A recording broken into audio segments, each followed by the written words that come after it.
The Indie Council is in session. Welcome, everyone. This is a place for the leading voices from across the industry to gather to talk news, titles, and everything indie.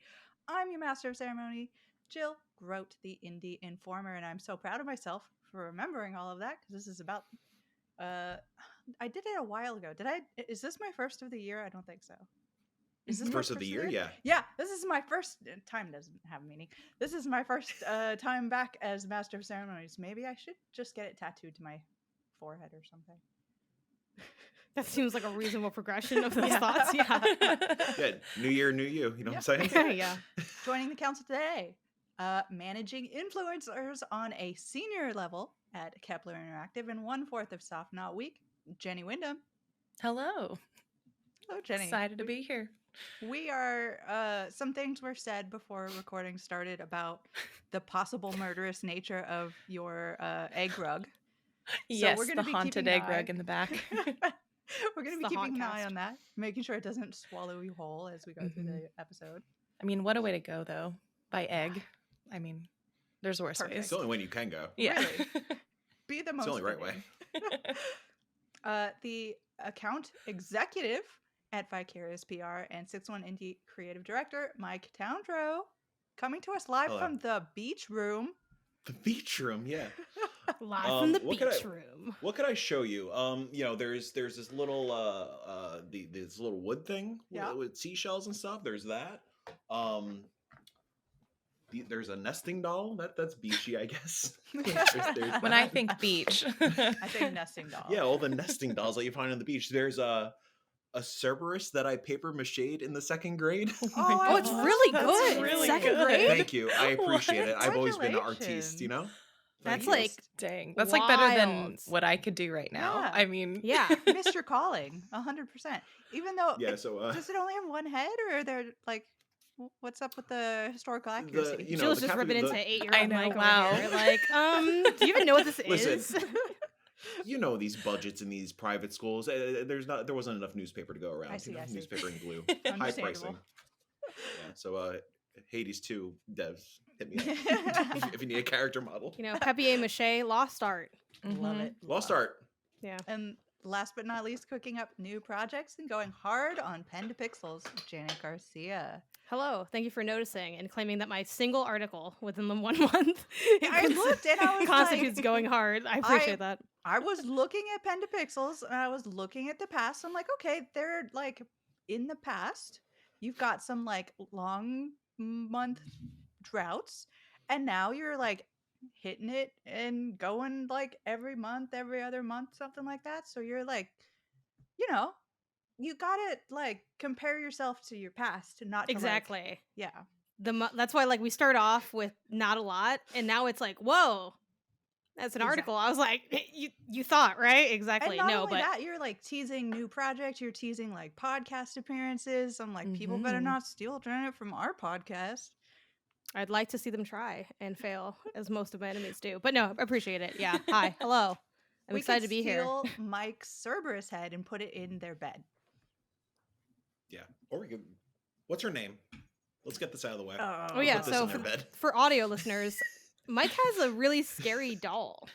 I don't have a scary doll. My mother has a scary doll. I mean, currently Let's you get have one it. thing That straight. makes it scarier, Mike. That it's not yours. There's something about that. But maybe we'll talk later. But I did do a preview of Open Roads, and there is something about like Ooh. old houses of like your family house or whatever, like having some sort of creepy doll set somewhere. I think that's a universal experience, really. See, It we're gonna is, lose a yeah. lot of the culture as it's harder to buy houses for our generation. So it's like, what are we Yeah. gonna have? Like, we don't live in the apartment that you're born. You know what I mean? Like, we're not gonna have. yeah, how You know- how will we pass our creepy dolls down? How can you have gone home when there are no homes? Debt. Just a lot of debt. Just a lot Yeah. of debt. Pass that down. Debt home. Yeah.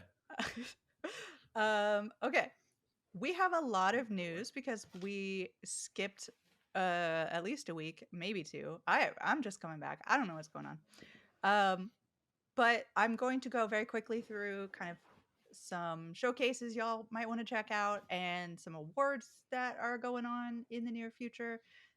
So first up, Toge's anniversary stream on January 17th had a ton of really cool news and just tidbits, and it was like a silly sort of murder thing, and I love love silly murders. Yeah, silly murders are great. One of the biggest things I want to shout out from that is Test is out. It just shadow dropped, and I have not had the time to actually play it, and that makes me very sad. But I am definitely going to, as soon as humanly possible. Another showcase for Whitethorn, their winter showcase, is coming up February 8th. So a couple of weeks from now. February 8th seems like it should be so far away, but it's not. Mm-mm. And it is February 8th at 10 a.m. Pacific time. And it promises exclusive announcements from upcoming titles, including Botany Manor, Magical Delicacy, Myth Wrecked Ambrosia Island, and a sneak peek at what we have in store for 2024. And all those titles there are like banger titles. Both, like, I have 2 of those on my anticipated 2024 list, and I'm definitely interested in seeing more of Magical Delicacy because I got a little preview of it. So good. And then jumping up to awards, DICE and IGF awards are coming up very soon. DICE is hitting February 15th, and IGF awards hitting around GDC time at March 20th. Both fantastic. We've got Cocoon in the running for Game of the Year for DICE, which I'm very excited about. And if that won, I'm going to go crazy. Like, I don't know if that's even possible, but I'm doing it. I'm going to believe. All of that rushing through the news story. Let's hit something that just hit today. Yep. Oh, Mike. Mike raises his hand. Real quick, last night was also the New York Game Awards. Best indie game, Chance of Sonar. Shout out Chance, the rapper. Like, and also... how could I forget? Yeah, Nicole Carpenter winning as well. Nicole, of course. Yeah. Congratulations. A big proponent of indie games. Honestly, Nicole, I feel like, is always one step ahead of me. And frankly, not bad footsteps to follow in. Yeah. Like, a lot of times... Oh my God, no. I've gotten so many, like... And by recs from Nicole, I mean, like, I read Nicole's articles. Like, you know what I mean? Like, I'm like, oh, always recommending great things to me via Polygon.com. But, no, genuinely, so many good pieces. And I feel like so often... I can see him on the cutting edge just by playing the stuff that she writes about. So, yeah, definitely someone to watch in the indie space for sure. Mm-hmm. Speaking of watching the indie space, ID at Xbox is presenting Indie Selects. This just happened today. It's launching today. I am trying to wrap my brain around the totality of what this means, but essentially, it seems like ID at Xbox and Xbox in general are trying to highlight indies on their Xbox store and on the games dashboard hub. They have a channel to feature upcoming games that can be added to gamers' wish lists. So, and apparently that's been asked for forever because wish lists are a huge thing for Steam, especially where you know already kind of you getting an idea of who's supporting this and how much you have behind it. And it's very, very helpful for indie devs. So that's great to see from Xbox. And then the last week of every month, they're trying to do ID at Xbox Indie Selects of the month, in which 6 titles are voted on by the entire ID at Xbox staff. That is going to be an interesting one to watch. I'm very interested to see how that gets implemented. Janet, how are you feeling about this news? I'm feeling good about it in the sense that it speaks to the awareness that more can be done and maybe more is needed to be done. So again, I think on its face, it's sort of like, okay, well, how involved is it going to be? Are people really going to be hitting the deep cuts? Because I think something that I've at least seen in the indie space in regards to like how publishers, like big publishers, like the big 3 approach it is a lot of, the cute themes, which they refer to in this article as well, of like games to play with your cat, like games for a laugh. And then there's also like PlayStation's indies or Xbox's indies, and they're like it's like, have you heard of Celeste? And it's like, yeah, and it'll be on there for a long time too. I think the 2 big problems with the ways that AAA publishers push the indie presence they have on their platforms is it's often not updated very often, and then also it's the titles that you'll hear at getting accolades at TGAs or DICE, which great games, definitely games that are not on the common player's radar. Like, I think there's a space to highlight, the Chance Sonars, the Thirsty Suitors of the world. But there's also a space for, like, I'd love to feel as if I, as someone more in the know, can follow what ID Xbox is putting out there and get cuts that I don't normally get, or kind of hear from them in the way that I hear from my peers who are really tuned into the space. Like, that's really what I'm looking for from this. And I'm cautiously optimistic about it. And I like them doing this too, because again, people are always reacting to what competitors are doing in the space. And I think definitely other people will take notice as, who's going to have like the home for indies, the place for indies. And I think that is like of value, even if the value isn't immensely monetary. There is that aspect of like, oh wow, that's really cool. Like, they do cool, good stuff over there at Xbox. And I think the more they can generate that, the better it is for developers, fans, their own brand, in the way that, Xbox can continue to move the industry forward in regards to highlighting indies and having a space for them. Mm-hmm. Yeah, I think what's really interesting about this too is it does show that they're paying attention. Like, one of the biggest points of feedback, even like in the showcases, I know we even talked about it, was the curation aspect. Like, especially on Xbox, there are so many indies. How are you supposed to sift through them all? How are you supposed to pick the ones that you feel are most valuable to even give a try? I also think they're paying attention to the space. Sorry, my cat is just like cannot decide if she wants to sit with me or not. They're paying attention to the ways in which people are engaging with games in the space, especially on social media, where now when influencers are recommending games, they're oftentimes doing that level of like themed curation, not simply like, let's play RPGs, let's play horror games. They're like, hey, here are games that fit this aesthetic, here are games that fit this mood, and kind of are getting a little bit more, like, I think, interesting and nuanced with it. I'm also really excited about this because I think, especially just because this is a pretty formidable task if they're doing this every week, like a weekly curated list is it's a lot. I think they have the access to data, like Janet mentioned, where they can see on the back end maybe games that aren't that downloaded that should be highlighted. Whereas, like, we may have insight maybe from Steam and other sources. I don't know if we get that information anywhere. I don't know where to get it, at least from Xbox. So it's like, what if there are titles that they see that they have the opportunity to highlight because they have that back end data that we wouldn't know, for example. And yeah, I think there's opportunities to bring in people. Like, honestly, the first thing I did when I saw this was I shared it at work, and I was talking with my Wholesome Game folks, and I was like, wouldn't it be so cool if we could help curate a list? And so I think the opportunity to bring in like other people in the space and allow them to have a voice in this Xbox universe, I think would be a really smart move on their part, and I think it'd be really cool. Xbox. Yeah, that's kind of the exciting bit. Like, Jenny, I had that same thought with 6-1. It was like, oh, what if we could have like a 6-1 section, a wholesome section, an indie council section, an indie council, of course, the only section that matters. Yeah, I think have you heard of Celeste? have you heard of Stray? Have you heard of Goobies? It's just Goobies.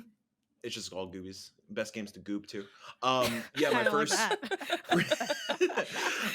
my gut reaction, similar to Jenny, was yeah, if this is going to be a weekly thing where it's like that they use the example like games to play with your cat. If it is like a very specific theme every single week, I jokingly said like, yeah, we'll see how long that lasts. But going off Janet's point, the competition is needed because if you go to the PSN on the PlayStation Store, they have like a PlayStation Indies thing, but it is just like, it is the Strays, the Celeste, the Hades, like it's the more popular games in its own list. It's the Annapurna and Devolver games in a dedicated section, and then you go to the general PlayStation Store just to browse like new releases and stuff. Curation is a nightmare. It's a lot of trophy hunting games, which that is a big issue because it will put something down. Like just using it as an example because it's on the Idea Xbox example, that shoots something like Leica down the list heavily, and that's an issue. So if Xbox could really nail down this curation and keep up with it and have the monthly, like, hey, here are the featured indies that we think deserve some more love from this past month, amazing. It feels like it can be the next evolution of what like summer was it arcade summer of arcade kind of thing, from back in the day. So yeah, the opportunities are there, and just I really appreciate and trust this from Xbox, the ID team in particular. Because even scrolling down on this page, like you look at the related stories, like yeah, they are highlighting Anomaly Agent, they are highlighting Project Downfall. Like it is cool that they are already pulling some overlooked bangers that are coming out relatively soon, or at least Project Downfall was been in early access for a while, but I know recently it got announced for consoles. So yeah, hopefully it's yeah, it gets into the nitty gritty, like some of the stuff that we may have on our radars, but the general populace who is like going on Xbox to play Call of Duty and stuff may be fresh to them. Yeah, I have a quick question in regards to their approach. Pointing to a couple paragraphs into the write-up they have on Xbox Wire, they said the first channel, and these channels are kind of like essentially playlists that exist on the storefront. Like you click into featured or like games with cats and things like that, and it'll populate a list. So they said the first one they have we're calling simply featured indies, includes recent indie games that the ID at Xbox team recommends. These are games that we've played and liked, and we feel positive indie game fans will enjoy too. Note that we're not including titles that are in Game Pass here, even if they're fantastic, simply because they're featured regularly in the Game Pass hub. Do y'all think how do you feel about that decision? Because I feel like it can really cut both ways. And, I'm just curious what y'all think about that, especially in relation to Xbox's like larger, ethos, what players might want. Is this the right move? Or do you feel like, I kind of wish there were Game Pass titles thrown in there? It is weird. Like yeah, I could see it either way, but maybe the way to fix that is that you put an ID at Xbox tab on Game Pass. Yeah, and I imagine that's kind of maybe what they have or what they're gonna do. Maybe. But I was like a little. Well, I'm gonna let y'all go, and then I'll go with that because I asked the question. So, I think what might be the other side of Janet, I am sort of happy to see that their reasoning makes sense to me. Those are games that are already being highlighted elsewhere. You get a lot of attention, especially from people in our circles, when they have the ID at Xbox announcements on social medias saying like, here's all the things coming to Game Pass this month, week, whatever. And it is like indie banger, indie banger, indie banger, and you're just like celebrating and sharing that with everybody. And other titles don't necessarily get that kind of coverage. So I can see where their thinking is for this. But yeah, I'm curious. I think a great example, but at the time we're recording this, it comes out tomorrow. I'm curious to see how Go Mecha Ball does. Go Mecha Ball is going to be a Game Pass joint. That's the Super Rare Originals. Traditionally, not the most quote unquote mainstream of releases and kind of like wide reach. So like, I feel like something like that would benefit this curated shout out from the ID at Xbox team, but I don't know, maybe I'm wrong. Again, like Jenny was saying, we don't really necessarily have access to the backend data. Maybe Go Mecha Ball will still just do totally fine on Game Pass independently, and yeah, just give that spot to something that may not get that organic Game Pass push. Mm-hmm. Yeah, I feel like there's no right or wrong answer, but like it's interesting. I feel like there definitely is like a reason for it, and I do feel like in the coming months we'll just get an ID at Xbox tag on Game Pass. Yeah, I think from a consumer level, cat for video watchers, my cat just jumped to her spot that she sits behind my head.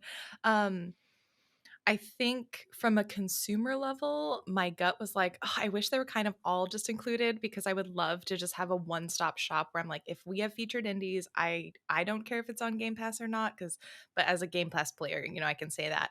I think from a business side though, I could see business reasons why they would want to keep that separate. I think the visibility of Game Pass titles versus titles who aren't on Game Pass, again, because they have the data, I'm sure they use that to make this decision. I think also, I forget because I just have Game Pass, but I'm curious also if folks don't have Game Pass and, if they're constantly being showed these indies that are on Game Pass, I don't know. I don't know if maybe there's like a marketing thing there that they want to avoid, in terms of like messaging or getting players who maybe feel like they're constantly being upsold on something. I'm not sure. So yeah, I think it makes sense. I am interested to see how it goes. Like, my annoying consumer self is like, oh, I wish we could have a filter where we could like turn on if we include Game Pass in something like this versus not. But I think I'm excited that it's just happening. So I can't wait to just play with it and see how it turns out. yeah, no matter what, it's a great initiative, Yeah. and I'm excited to see. It's obviously like the first iteration is gonna be, it is what it is, probably like it's gonna be good, but obviously this is something they're gonna keep working on, and I'm excited to see how it looks in the months and weeks to come. Have any of you like gone into Xbox yet and like turned on Xbox and looked at it yet, or? I haven't. Okay. No. I'd imagine it just looks like this screenshot, right? Yeah, I'm curious. Like, but when you click, like, what's in there? Right yeah, now? I'm curious what happens like as you move around it. I would really like them to do something with with this space when they do like big demo events. I don't know if y'all have ever tried to like find the demo events. It's awful. It's so tough. I have to tell people every time. I'm like, hey, look at all these great indies. In order to do it, you have to go into this tab, but then kind of just turn around this way and take a left, and then you can find games. So maybe we'll see that here too. The scary thing is like just the Xbox Store UI is not good. So I'm curious to see how buried this is. Yeah, in general, like I wanted to pull it up just on browser because I don't have my console plugged in, and like that, I don't think I'm gonna be able to like see it in the same way. So maybe it's something for us to look at and maybe report back next week or something like, hey, like what's on there, like whatever. Could be a nice aside just to see what we think about how it all shook out. But yeah, I mean, in general, the Xbox UI, it's a lot of like, they're like, what if we put just tabs everywhere? It's a lot of like, how a PC runs, which makes sense because they're like Microsoft, but like it's a little clunky, I think for sure. So, but yeah, excited to see this. I think as far as like, to answer my own question, yeah, there's definitely pros and cons to it. I think what I'd like to see is definitely maybe a cleanup on how indies are showcased within Game Pass. And I wouldn't mind / be surprised if one day they do a tab in this section, like where one of the themes is like games you can play on Game Pass. Because I do think Xbox is obsessed with Game Pass. Like that's their thing. They're like, hey, like we're pushing Game Pass. So we're pushing Game Pass. That's one. And then two, unfortunately, I think a lot of players are like can be really like hesitant on spending money on indie games. It's just one of those things. It's like, I don't know, like people just decided, oh, how much is it? $12? You said it's the best thing you played, but like, do I want, I don't know. That just kind of is a hurdle versus Janet, like, that's 800 V-bucks, you know what I'm saying? Yeah. I mean, honestly, like it's like for AAA, the feeling's just different, but then like you'll see it cut sometimes in AAA too, but there's different like people have different individual like barometers for that. So I think it'd be cool to have that section where it's like, hey, maybe this can be like the indie gateway drug for normies, or something of the rather. But yeah, something like that. I know I said something of the rather, but y'all know, y'all get the vibes. So yeah, I'll be curious to see what the themes end up being. But I do like that they're at least, they seem like they have really clear definitions and views, and I think that speaks to, I mean, I'm sure Xbox is putting a lot of thought into everything they do, but it feels like they really thought through this rollout and like this is their new year, new me, but for indies. Yeah, I mean, it seems like out of all of the first parties, Xbox gets it. Yeah. And they're working towards making things better and supporting the scene even better. Like, what was a few months ago, they had that funding program. I forgot what it was called. Oh, yeah. Oh, but the like developers, things like that. the one for, yes. yeah. Oh my gosh, yeah. I forgot the name of it. It's a very long name, but it's very good. It doesn't roll off the tongue. It doesn't roll off the tongue. It needs a good acronym. But no, it seems like they're making all the right moves, and they keep on trying to the developer acceleration program. Dap on there them. And even things like the ID Xbox showcases, like the showcases themselves. Dap me up, developer acceleration program. Yeah, even their ID at Xbox showcases, I know like we weren't like massive fans of the last one just because there was like a weird pre-show and stuff, but like the main show itself was good, and then they have like the more slower paced ones where they're actually talking to the devs and doing like the long form interviews. So yeah, they get it, and I'm excited that there is a first party out there that clearly gives a shit, 100%. Speaking of new year, new indies, Sam Barlow just went ahead and dropped 2 different announcements for games. And of course, because he is Sam Barlow, they're all basically redacted. Like, love it. Y'all try to read this, it's just every other word is redacted. But we have 2 games coming, and I have tried to figure out the most information I could tell you. The first one is codename Project. It's Project and then a word that is the letter C in the beginning, and the rest of that word is redacted. So we'll just call it Project C for now. And then the second one is Project D, but same sort of situation, project, and then a word that starts with D, but the rest is redacted. And it seems like Project C is in the tradition of immortality, but it's the chunkiest way to do it. I don't know what that means, but it is this sort of sci-fi horror, and that's about the extent to which I understand that one. And then Project D is a third-person survival horror, but in the vein of a Half Mermaid joint.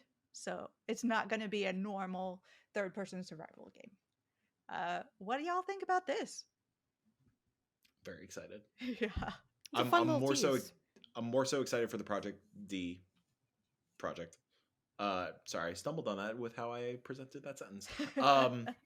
Yeah, just Sam going back and doing, and the team obviously going back to third person survival horror. Very excited to see what that looks like, especially coming off of things like Immortality and Her Story.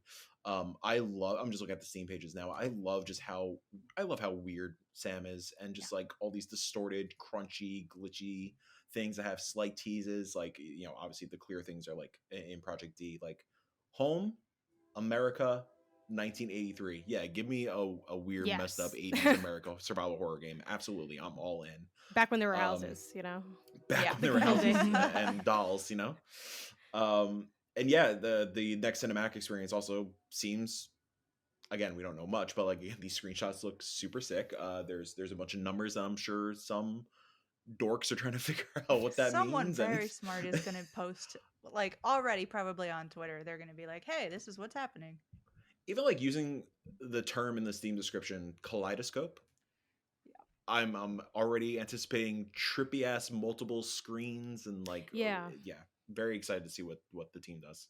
It also has that fun tease of Project C is the new cinematic, and then it says for the blank for the first time ever in a video game blank. Yeah, like, what a fun little like tease, and I think it's great. It's cool when really any team, but especially like a smaller team can reach the point where like we're so known, we're so successful that we can just like drop this and like it's news. And it's like, oop, you saw my little teaser. And I'm like, I obviously people want, like, when people tease stuff, they want it seen, right? You can create stuff on the back end without this. So obviously, like, there's the desire of a buzz in a fun way. And it's, I think, bonus points for when it fits the vibe of the kinds of games the team makes. Like, this is a team that it makes sense to get, like, something cryptic and weird, and they're like, ooh, what is it? And it's like, like the tease lead up, I think, is really fun and really fitting for the studio.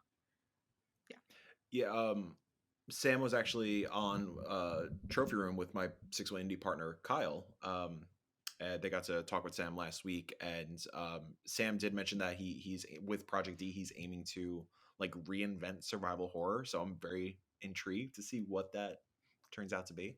Like, I feel like you don't drop that kind of statement without really being confident in the vision. So yeah, and he's one of those people too who could say that and not elicit from me a reaction of like, oh, sure, right? Like, if like he's you saying believe that, him, I'm like, okay, I'm ready for something really weird here. What's interesting also, if you pull up Project Z and maybe Project C, if you pull them up on Steam, they do pull similar games that you've played. And granted, it's mostly based on the tags. But for Project D, it is pulling up Inscription and Exiled, which we're going to talk about later. I don't know about Project C, though. I'm going to look that up. But yeah, that's just maybe some sort of insight into an idea. Yeah, these are not going to be like happy, fuzzy, cuddly games, as far as we can tell. But nothing for C, just Project D. I don't think we have any information on when we'll get more information, or when it looks like we're having like a window of release or anything like that. It really is just a very quick, just getting your attention. Maybe we'll see it again sometime soon. We'll see. I wouldn't be surprised if one of them is this year, to be honest. Y'all, we're going to come back to this. We're going to come back to that clip and we're going to play it. Either Mike's going to look really smart or we're all going to laugh at him. That's what's I feel like one of them is going to be this year. But which one? Because which one? I'm thinking about like drafting this and fantasy critic, so. Me too. Jen, But I'm also yeah. scared because I'm like, they probably listen to the show, but whatever. My gut tells me C. That's what I was thinking. Cinematic Because C comes before D. Yeah. Does it go any Honestly, deeper than yeah, that. But no, but also I just feel like, granted, it's so much work, but like Immortality came out in 2022. I feel like they must have started filming sometime in late 2022, maybe, or at least wrap the scripts up. Maybe You they're film all your stuff companion in pieces. 2023. This is like maybe this is like It could Pokemon be Sun and companion Moon pieces. for if they sold them separately. Yeah, my gut tells me C, the cinematic one, because I feel like if you are quote unquote reinventing third person survival horror, I feel like that's like the 4-year project. Okay. Well, you heard it here, folks. Keep an eye out on whatever Half Mermaid is doing with Project C and Project D. Unfortunately, that means that we are turning to a sad topic. And it's sad because it is not terribly surprising. And I want to start this topic off with a gamesindustry.biz article by Christopher Dring, head of Games B2B, because I thought it was particularly interestingly prophetic in a way. And it is games industry leaders braced for up to 2 years of pain. 2024 will be a year of closures, warns senior bosses. And it reads, the current turmoil in the video games industry will continue all year and likely into 2025, games industry leaders have told gamesindustry.biz. My cat is trying to step all over my stuff. Okay.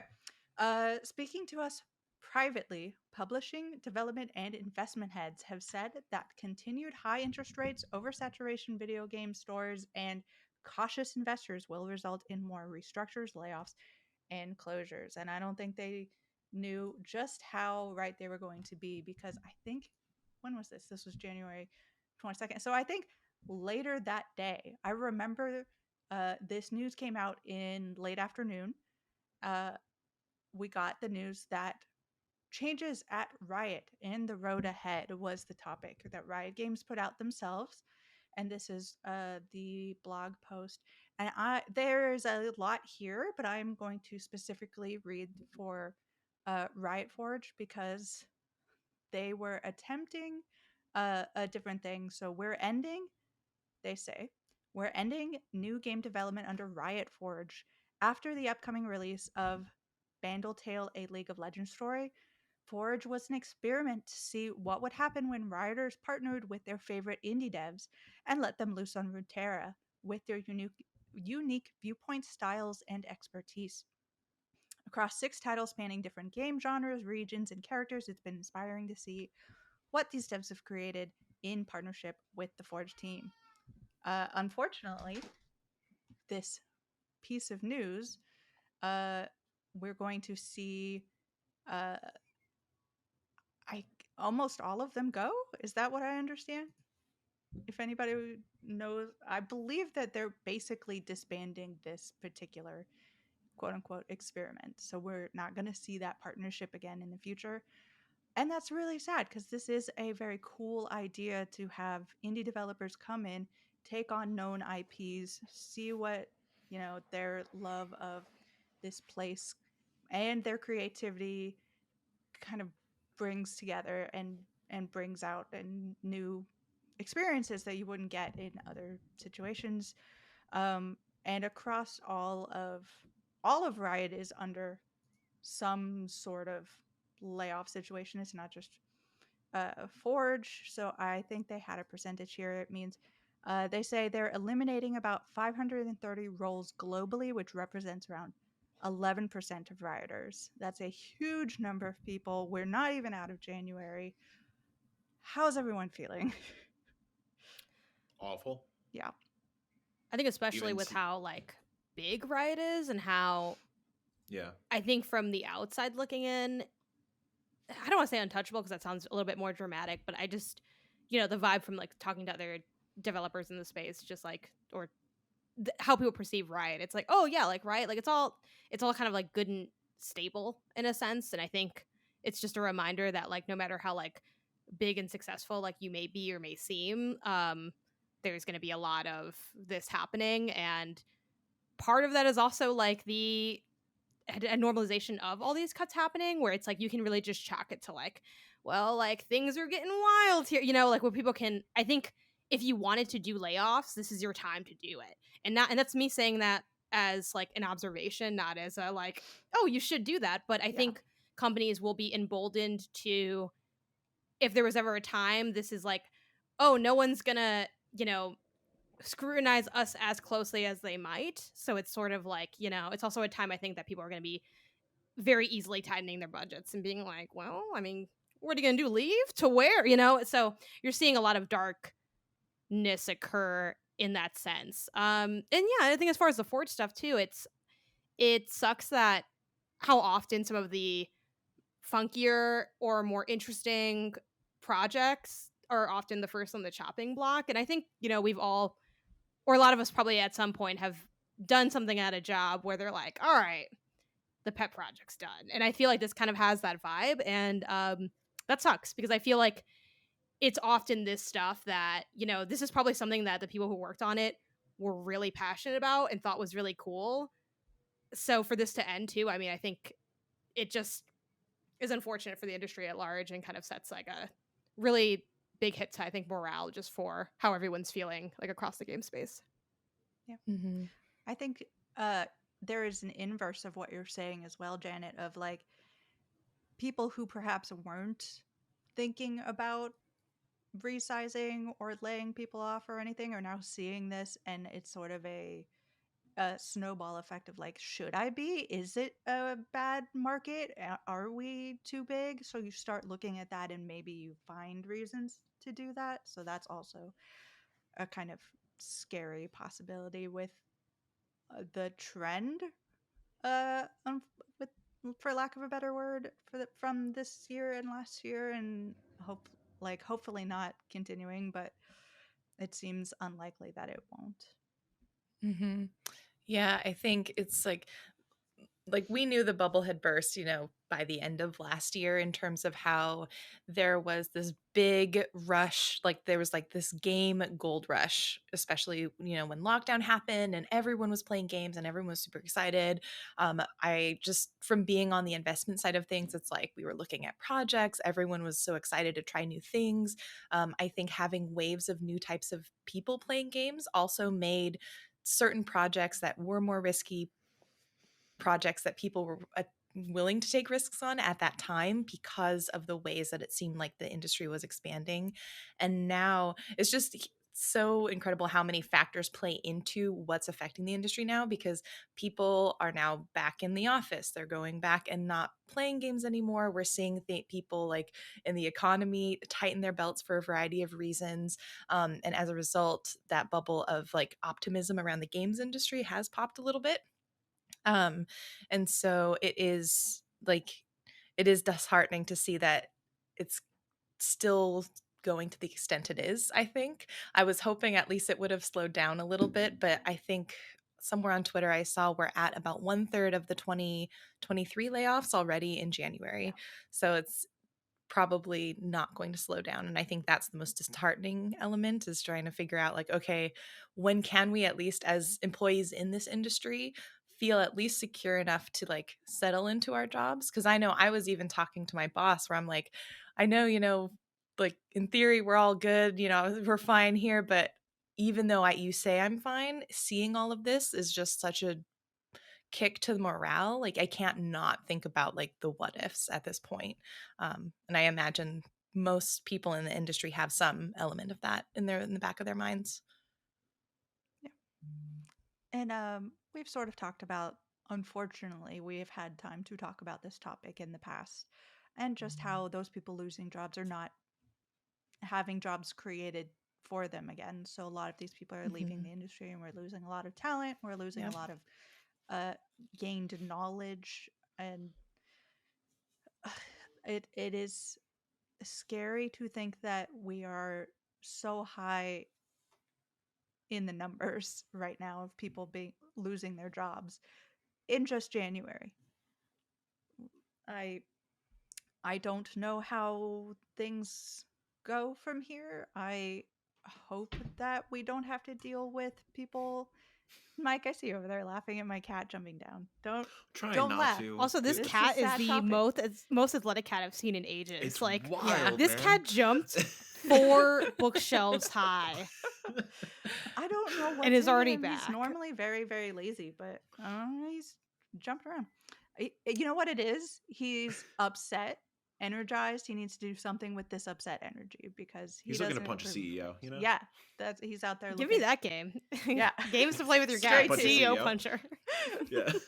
2024. So I don't unfortunately think that this is the end of this topic. I do believe we are going to see more of this, but hopefully we um mitigate that somehow. Maybe everything will be fine. No one panic. I think I think the biggest thing, especially from the indie side, because I've been talking with a few just like smaller indie studios and kind of getting a sense of where they're at, and I've been asked like, what do you think we should do? And I'm like, I don't know. I'm not really an economist, so I can't tell you anything there. But I think at this point, like as someone in the industry and as someone who like co-runs a studio, it's all about taking the safest path at this point. Like if you own a studio or you're like working in games, like stick with the safe bets right now, I would say, is my personal recommendation. It's just about, and there's the saying, what is it, like weathering it till 2025 essentially.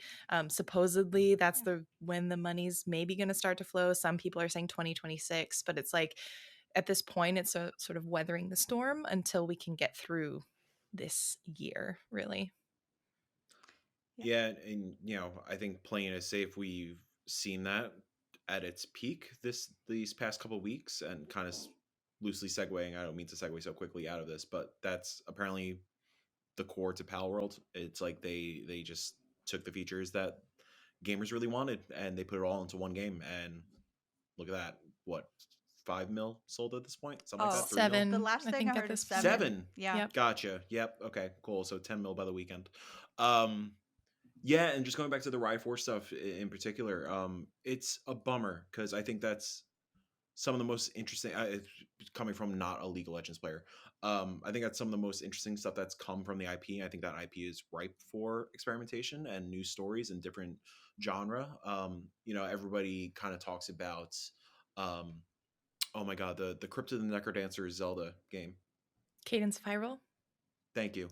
Everybody talks about how beloved Cadence of Hyrule is. I'm sure it didn't sell super, super well compared to Zelda, but that opened up the opportunity of like, okay, what if, X dev gets this IP and so on and so forth. And yeah, Riot Forge was kind of the next step of that. And yeah, it's a bummer to see it go away seemingly so quickly because it was quote unquote founded relatively recently, right? I mean, 6 projects. I didn't realize it was 6 projects. That's kind of nuts. And yeah, even today, before we recorded, the not necessarily indie, but a smaller studio, I forgot their names, but the Destroy All Humans dev also going through the ringer as well, which is yeah, just no matter what, it's just awful and horrifying. And yeah, like Jenny said, hopefully everybody could weather the storm as best we could, and cross our fingers for a brighter tomorrow, says the Hallmark card. Yeah. Which is an interesting segue into our next topic, which Mike touched on just a little bit there. The explosion of Palworld, perhaps not entirely a figure of speech there, because by the time I started putting this stock together, Palworld had been breaking news by having like 4 million copies sold, and already we're at 7 million copies sold. It's just a few days later. It's wild to see how much attention this game is getting. And there are ups and downs to that. To some degree, it is an indie developer, and they are getting money, and it's good to see that people are willing to spend money on titles, but there are controversies included in this. So I want to head over to Wesley LeBlanc, the news hound himself's deep dive into what is Palworld. Um, so he says Palworld first captured the attention of gamers and their internet sphere when it was revealed back in 2021. While that reveal included details about the survival aspects of the game, including multiplayer, crafting, and farming, viewers honed in on the idea of it being Pokemon, but with guns. You can capture Pokemon like monsters called pals in special balls, and you can capture humans too, but it's smart to shoot them or hack them with an axe first to lower their health. And then once under your command, you can give them their own guns, of course. Uh, Following various trailers since that 2021 reveal, we learned that Jeff Keighley, we learned at Jeff Keighley Summer Game Fest that Palworld would finally enter early access on January of 2024, and that just recently hit. So in this news article, it says that 5 million people have purchased. So we've already got 2 million passed to that, and is breaking all kinds of records for all-time peak players concurrently on Steam. So what is it? If you're not familiar, Palworld is a survival game from Pocket Pair, an independent developer behind games like Craftopia and AI Art Imposter, in parentheses. Remember these names because they'll come up later. Pocket Pair is based in Japan, ironically 10 minutes away from the Pokemon Company, as noted by Video Games Chronicles' Jordan Midler. While it's easy to call the game Pokemon with guns, if you go in expecting that, you'll likely be disappointed. While there are Pokemon-like creatures and pals that look and behave like Nintendo's famous Pocket Monsters, you aren't a trainer traversing the world to collect gym badges and take on the Elite Four. You are someone attempting to survive a harsh environment with the help of pals, guns, and various melee weapons. I'm going to skip over to its meteoric launch. Palworld officially hit early access last week, Thursday, January 18th, and it quickly ranked third on Steam in its top wish lists, which often provides insights on how a game might sell. This game also, just me editorializing here, it also released on Xbox early access. I don't think they call it early access, but it is essentially the same if you've got Game Pass. Call it game preview. Game preview, essentially. Palworld crossed 2 million copies sold in just 24 hours. And it seems to be kind of keeping up that pace, which is scary. I'm going to jump down now to the controversy. During Palworld's massive launch, more and more players and spectators online began to throw some hefty accusations at Pocket Pair.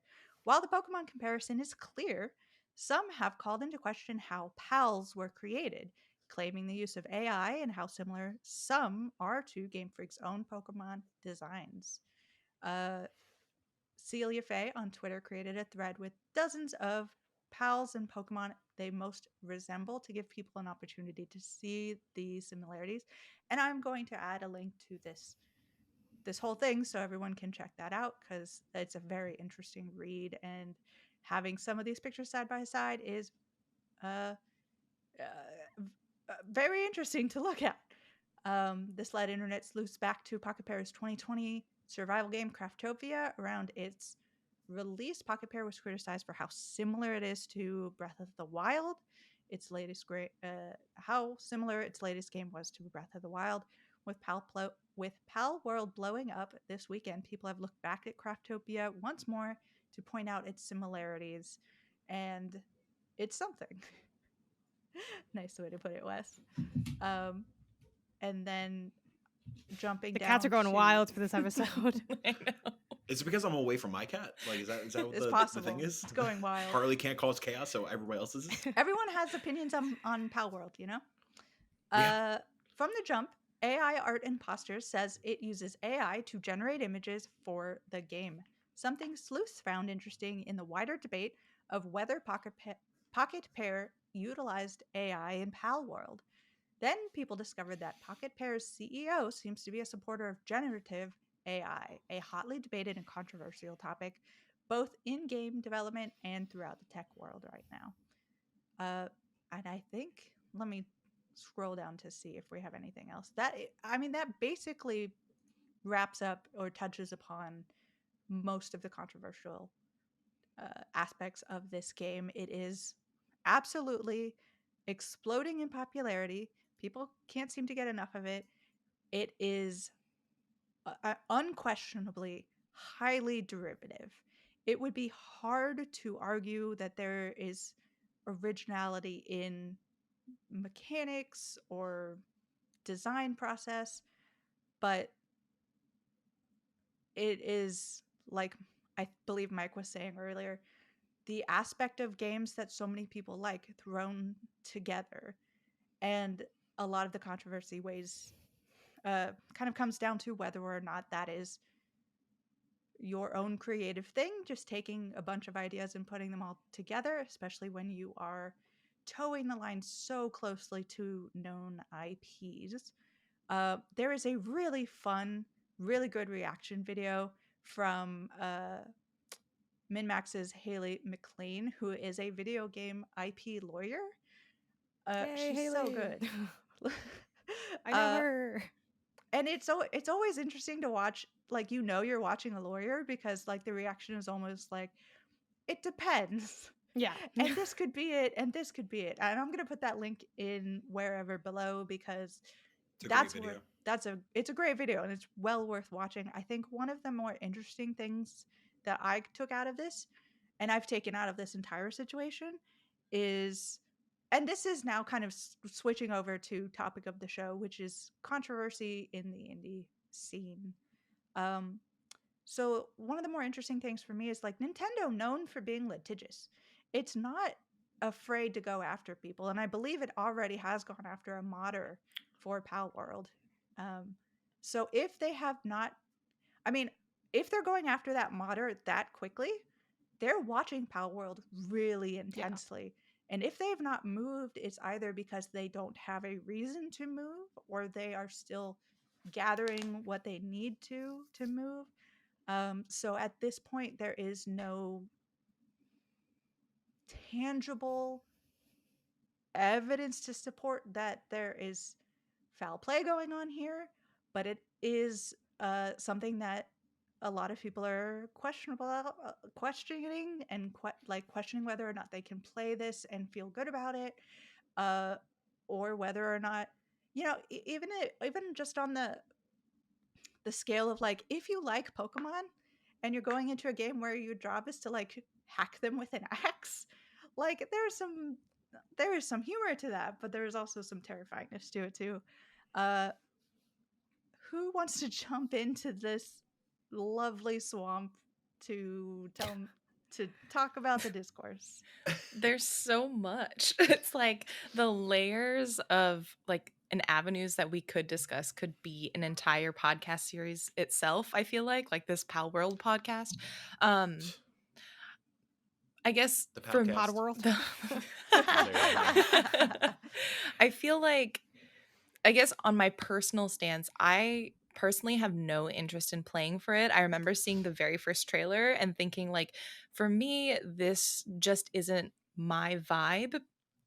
I am not personally hooked by the tagline of Pokemon with guns, and seeing, like, some of the factory stuff that, like, you put them to work. And I think for me, the fantasy of Pokemon is very different. The fantasy I have is engaging with the Pokemon themselves.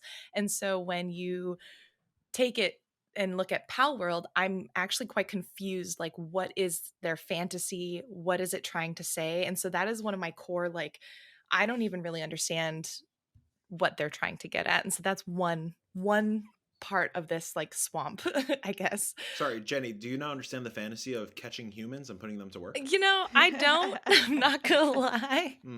Tell me, look at the camera right now and tell me if you understand. Yeah, and I think to some extent, I actually feel, there's a quote, and I wanted to read it from, I think originally this is from Wired Japan, and it was translated, and then I found it in its Eurogamer article that we can link. But the developer Takuro Mizobi, I believe, he says very explicitly, and I like kind of respect this candor, even though I don't necessarily agree with it personally. He says, I have a deep-rooted desire for my work to be enjoyed by as many people as possible. And to that end, if there are good ideas, I want to pick them up. And I don't think I need to be particular about originality.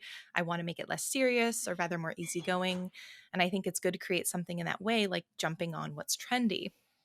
And I think for me, that's just a fundamental difference between how like I kind of want to create and consume games just personally. And so for me, that's like where I just don't connect with this at all. I kind of feel like my gripe with Dreamlight Valley is almost the same, where Palworld and like Dreamlight Valley is taking this really nostalgic thing for people and understanding how the market works and just like capitalizing the hell on it. And for me, that feels, I know that's technically what everyone does when they make a game. Like, of course, you want to make sales and you want to like hit the right player loop and everything. But it feels so much more unabashedly like scummy in a way that I don't know. For me, it just feels like that. I also know that if I hopped in, I probably would enjoy it. Like watching it, I'm like, I could see myself getting hooked on this. Yeah, Yeah. I mean, I did jump in when it came out. No, I'm just kidding. I know. How dare you? Oh my god. Get your pitchforks. I too have been stained by the mark of Palworld.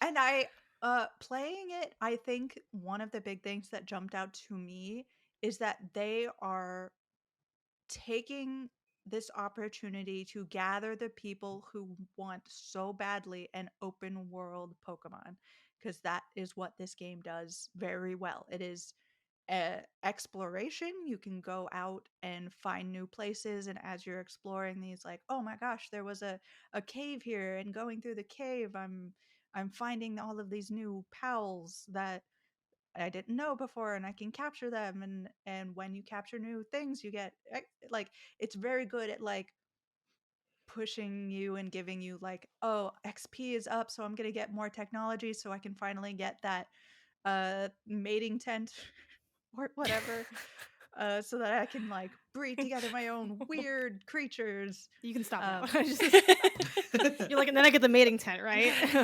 The lights gotta get the dim. cake Save, first. save it for the Palcast. Yeah, so it is very good at what survival games are very good at. Survival games are very good at unlock the thing, now I gotta go get that thing, now I gotta go. It's like feeding itself over and over again. It also is very good at taking advantage of what people really want, is that real freedom, open world Pokemon adventure that we've sort of seen. They're like, the Pokemon Company is sort of dipping its toes into. And They're also there's crunching as all hell, hence the results of the last couple Yeah. games. Well, and I think that's what's really really smart on Palworld's part, because it's like the PC, well, first of all, Pokemon's only on Nintendo. So you have a whole market of people who don't get to play Pokemon but perhaps have wanted to. Yeah. So you get people hungry on PC and Xbox. You have people who already love Pokemon and would just play any game that's Pokemon related, if it's got that tagline. But then you also have this really strong fan base for Pokemon that critiques the games themselves because of how just the latest installments have been really buggy and not that strong or innovative. And you got a taste of the open world with Arceus, but you weren't able to actually I feel like they still didn't fulfill the vision there. And then survival is just a huge genre. Like when you look at Steam and sort of how genres play out, survival games have the most dedicated audiences. And so it was kind of a perfect storm. Like it's really smart for them. Yeah. Sorry if you And hear they my do cat have- also. The cat said, Like, "Pal." yeah, Pals. he's got ideas. And they do have, like Jenny was saying, she is not hooked by the fantasy of the ridiculousness, the guns and the Pokemon slavery, Catching humans, yeah. essentially. But like, Thankfully. it is something. I am deeply in love with anything that is absurd and ridiculous. I got scared for a second. It's like, I'm deeply in love with Pokemon slavery. No, but like, it is so funny.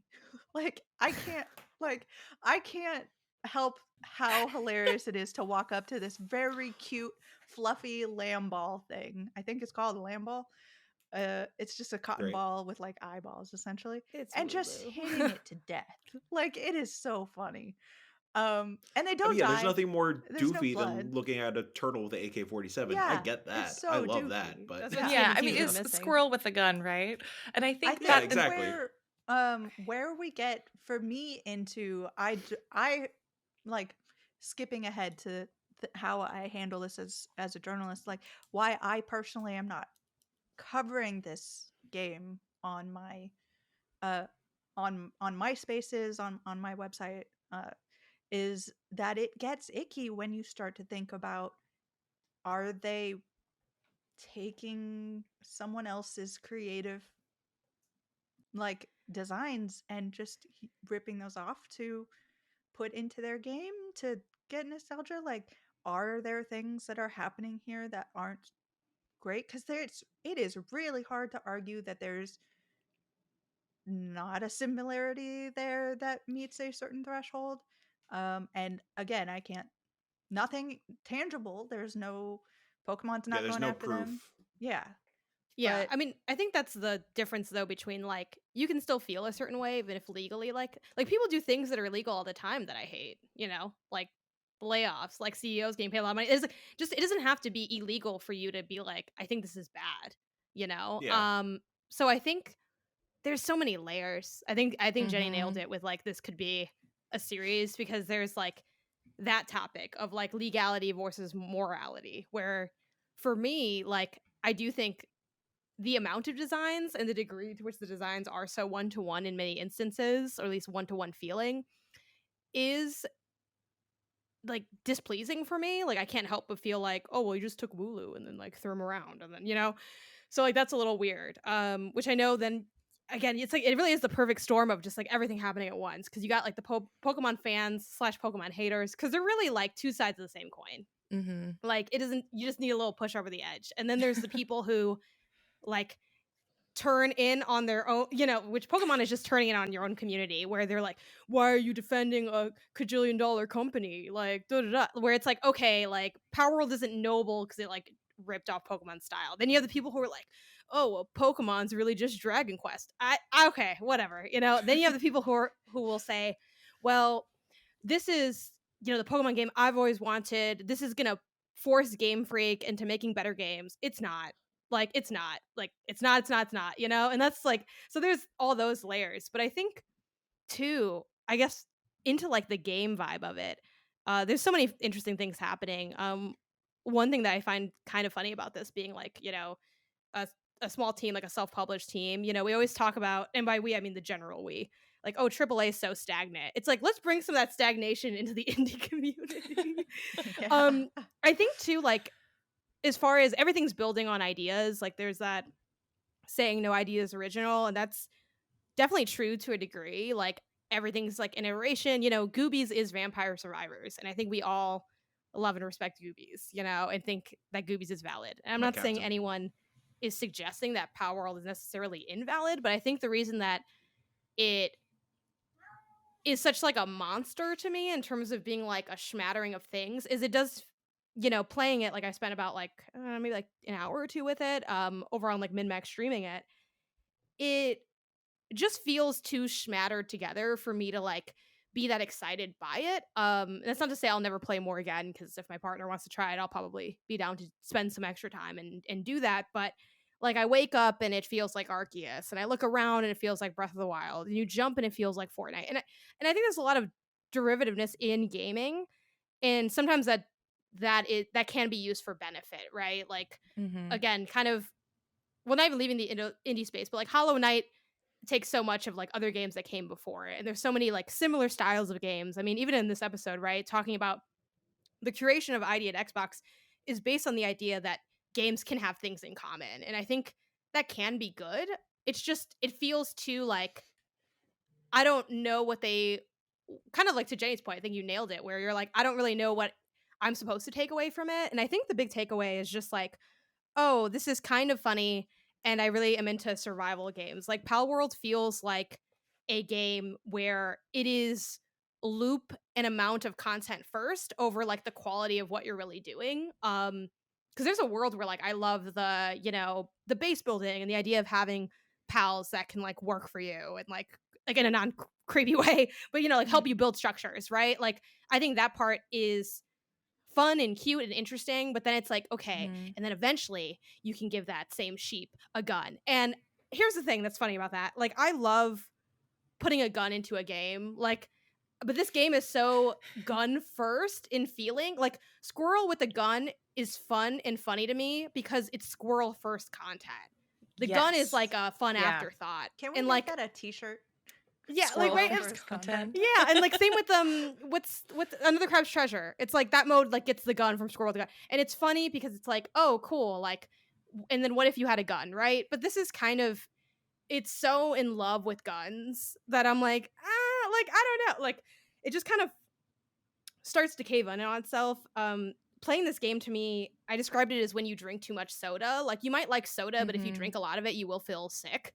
And that's how I feel with Palworld, where I'm like, ooh, anyone need to lay down for a second? Even though it just, and I think the last thing I'll say on it is one funny thing about Palworld is it does what I've joked about for years, where I would always joke with like people around me, well, what if you just take the best thing of every game and put it together? Wouldn't you have the best game ever? And I always thought the answer is obviously no, because it's, you can't let the jump of Mario with the gun of control and the whatever. But this is kind of doing that, and it does end up working in terms of sales and general fan reception. Like it's sitting at very positive on Steam.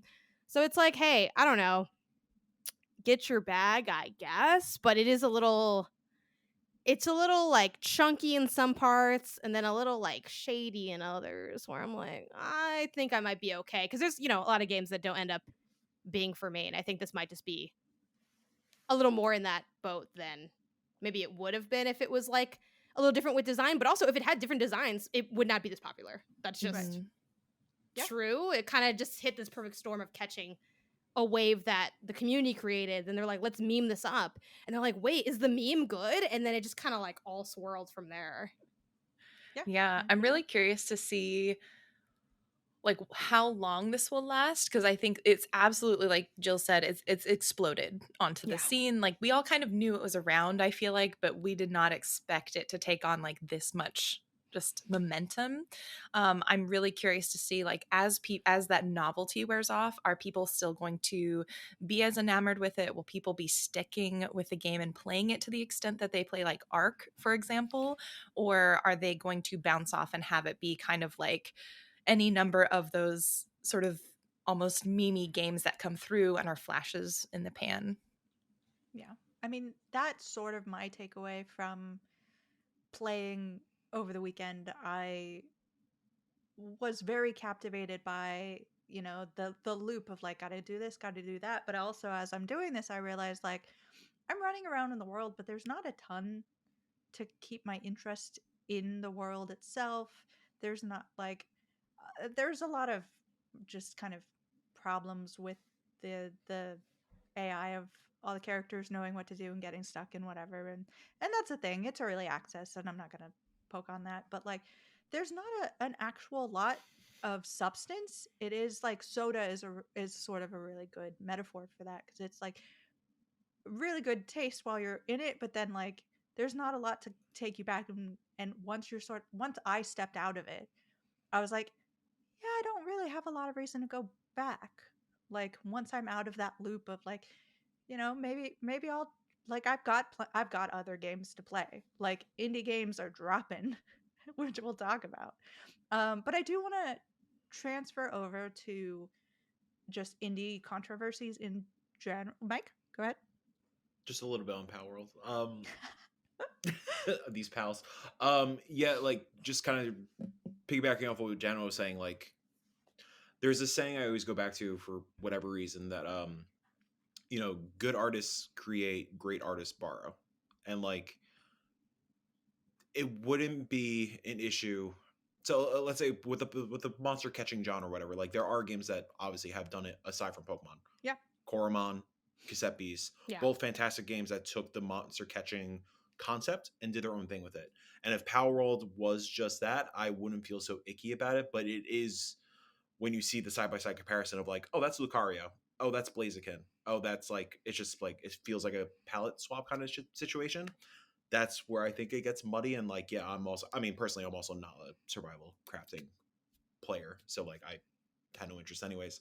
But yeah, it does get weird. Again, like we were all saying, like no tangible evidence, there's no proof that anything happened, but it kind of is what it is. But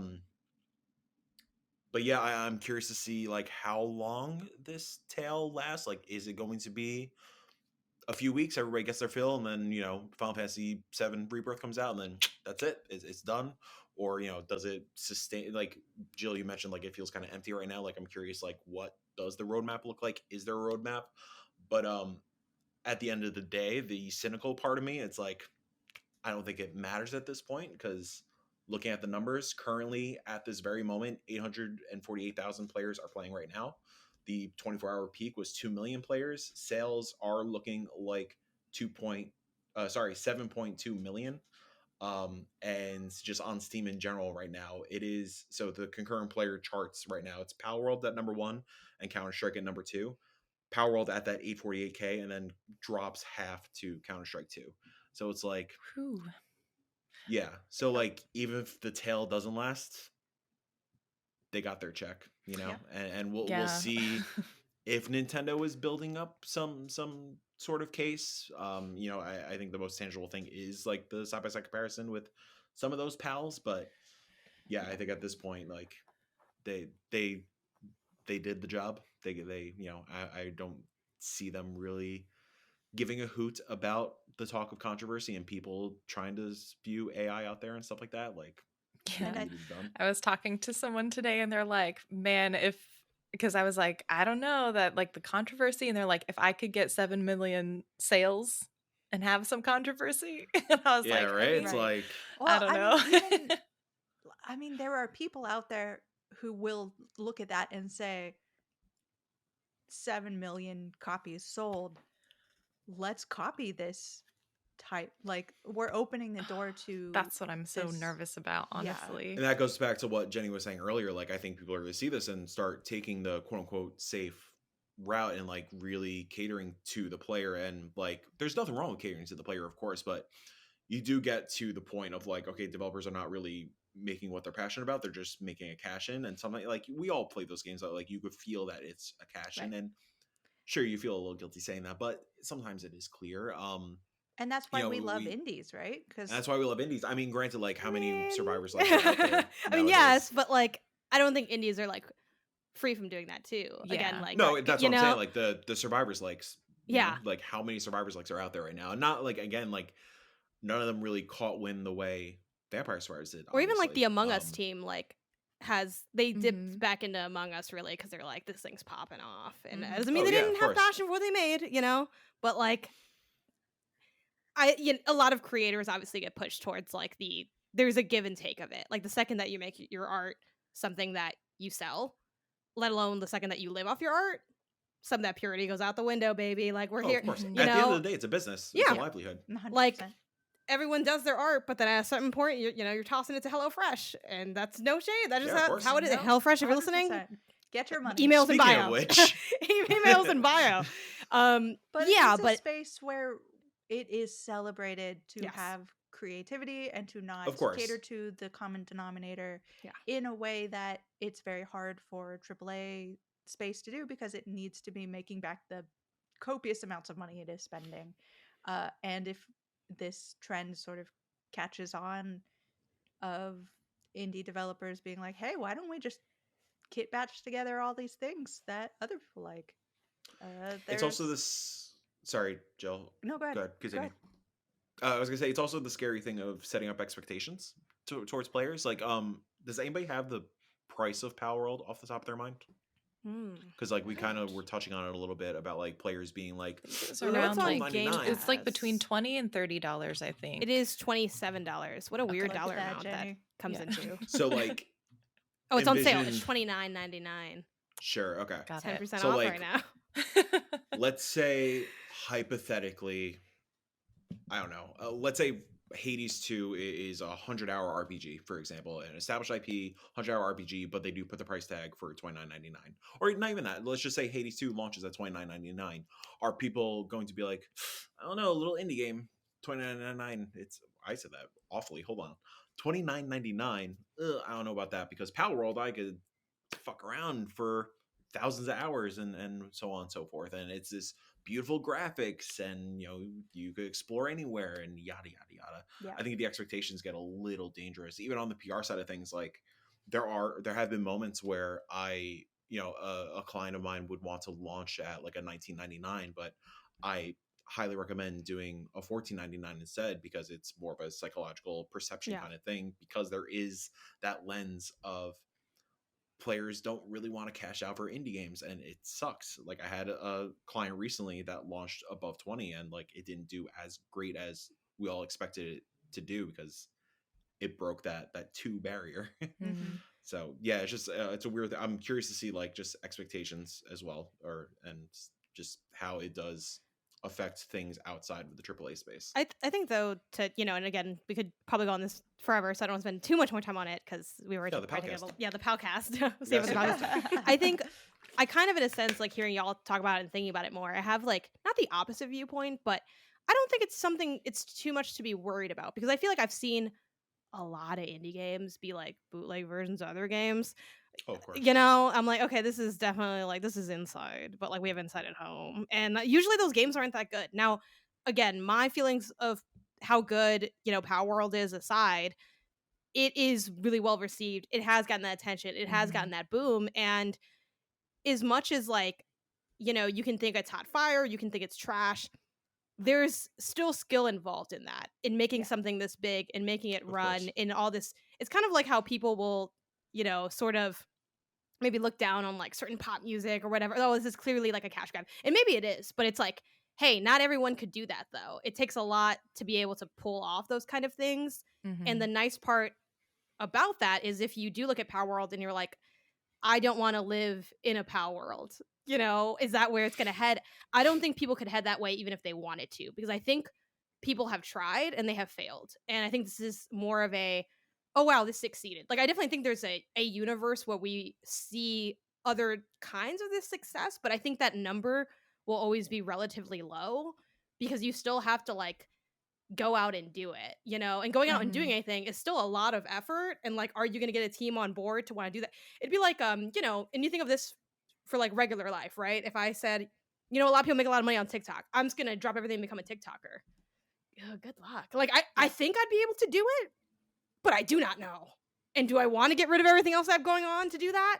No. So that's the thing. So I think low-hanging fruit is still at a pretty high tree when it comes to like making a creative product that you get people to buy. And I think because of that, we will be protected from like, they may have had an easy time doing it in some ways because they've had so much success and it is so like schmattered, but I don't think we're going to see a cajillion of these. Maybe in part because this one already exists too. I think it's tough to like, how many people have tried to be Fortnite and how many have succeeded? I would say none, personally. Yeah, none. Like at that level, so yeah. Reinforcing your point also, like the day before seemed like sort of that like cash grabby, like easy, I know, easy kind of Palworld thing, so easily could have been the day before. Like I thought it was going to be, for sure. So like kudos to where kudos is deserved. Like Palworld is a functioning video game that like people are enjoying. It's reviewing super well. So like kudos. It's just the icky I think that is part of the explosion here, is that everyone saw this and thought it was going to be absolutely ridiculous. People thought it was like a fake game for a long time. Yeah. And then it comes out and it's like, oh, actually, it's a game that works and is compelling and has a great loop to it that keeps you playing. Like the meaning behind the memes, Yeah. You lift that veil and it's like, oh, there's something under here. I thought it'd be empty. Yeah, there's actually a game here. It's compelling. The other thing I want to say, even if you are very strongly against Palworld and everything it stands for and what it could potentially be, and if you believe that AI, they're ripping people off with generative AI and that sort of thing, death threats, never okay. Like we know that these developers are getting them, and it's not okay.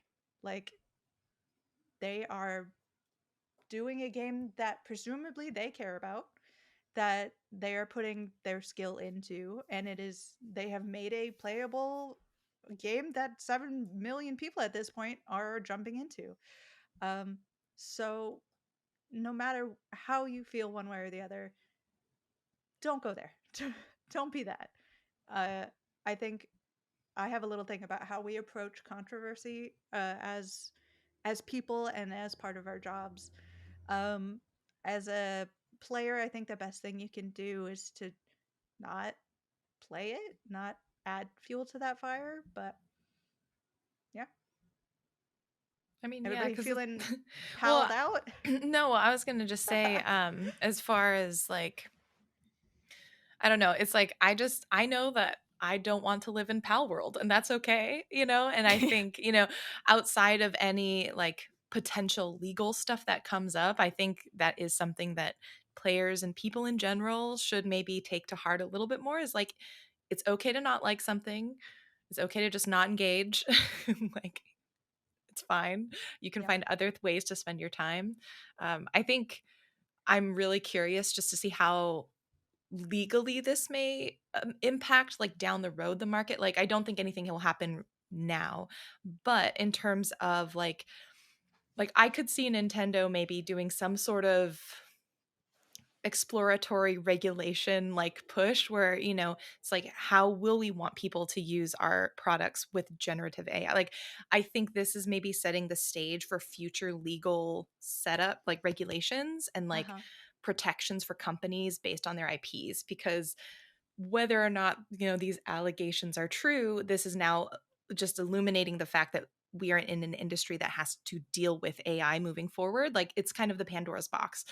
Like, whether you like it or not, AI is here currently, and we have to understand like how to best ethically make this work. And so I think that's I'm most interested about in the future, outside of just like the game itself, is how is it going to impact legally the ways in which like this could or could not happen again. And kind Yeah. of piggybacking. Why did you just okay, me and Mike stare at each other in silence for like 2 seconds. No, you go ahead and then I can go at the end. Yeah, just kind of piggybacking off that. Yeah, obviously that aspect, and then just reiterating. Yeah, I'm curious to see, because this is very intrinsically tied to the layoffs, and I'm we'll never fully get rid of creativity, but I'm curious to see how particular or certain devs will end up reacting to this, that may want to take that safer route. And yeah, it just, if that means if they have to do one safety game again, when I say safety game, obviously any game to make functional is a miracle. Yeah.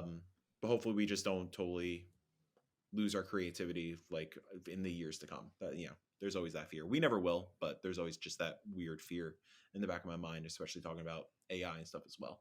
Yeah, I think as far as the thing I wanted to comment on was just like for the question like how to approach controversy, we kind of like went over like how not to approach it, right? Like just start screaming online and threatening people, but also just be a pal. Yeah, be your own pal in your world, whatever that means to you. But yeah, I mean, I think again, as a game fan, to reiterate what Jenny said, if you don't like it, whether you just don't like it or you think that it stands for the downfall of creativity, okay, like just don't play it. Like that's like pretty much fine. I think as far as like content, I mean, it's technically up to you if you want to like be internally like mad that people are playing it. Like that's your own choice to like be upset over it. But I think our job's to cover games as an industry, and we choose to like decide how we want to cover that for the most part. Obviously, some like if you're at a formal outlet, there's like a more formal structure, an editorial team that decides like to what degree do you cover things. But yeah, people are going to be covering this because it's a big game, and again, there's not any like actual legal issue with it, so it really does just come back to like, I think it's kind of whack that like that one looks like Meowth.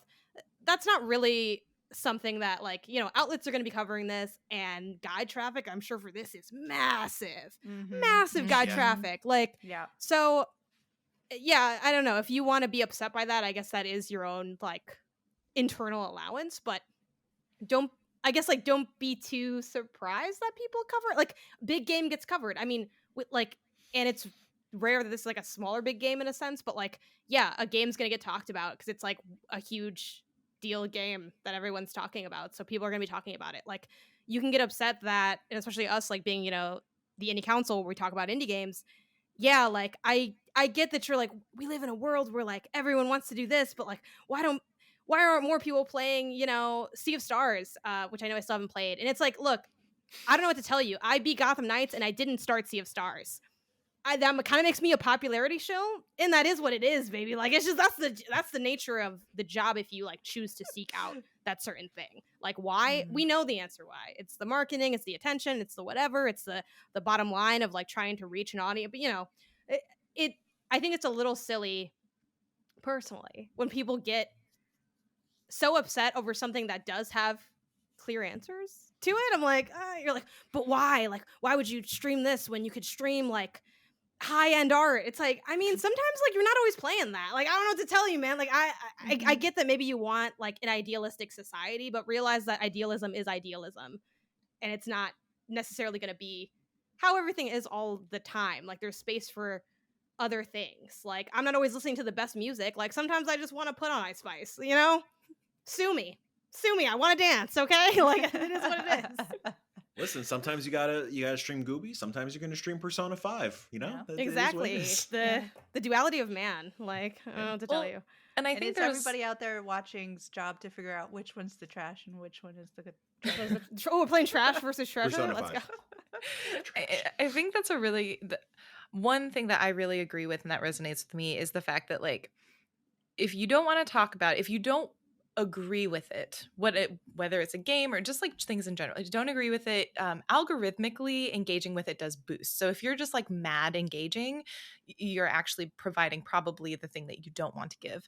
But there is something to be said where if you don't like something, maybe engaging with it provides an opportunity for you to share like nicely, you know, or like critically, like not angrily, but critically, what about it do you not like? And I think it's important if you are a person who maybe doesn't like Palworld, and you want to create like a video essay, just kind of diving into that. That's valid and good. And I think just keeping in mind that you don't have to also engage positively with it. Like I think there's important to have like voices that have like who are affirmative of a thing and respectfully critiquing and like delving into what's not, you know, vibing with them. And I think that's healthy and good.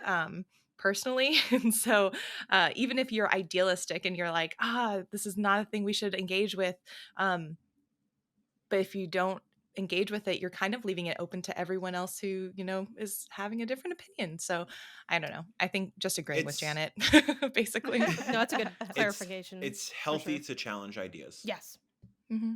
But if you do it healthily, Yeah. like not all challenging healthily. is equal, I think is is the Again, thing. But it's always true. Be you a know? pal. Just be a pal. If there's one thing we can, I think, agree to stay away from Palworld is that we should all be pals, in the what is it, denotative sense? Denotative, not connotative. Because in Palworld, I don't think they're really pals, you know? I think they're slaves. Yeah, there's levels, you know, within that world. Militia, slaves, yeah. Don't be that kind of pal. I've got a favorite ride, you know. Yeah. So anyways, the games controversy on the PR side of things really quickly. Delicately, thoroughly, and usually very quickly. Let's just leave it at that. Yeah. Taken from experience. Okay, yeah.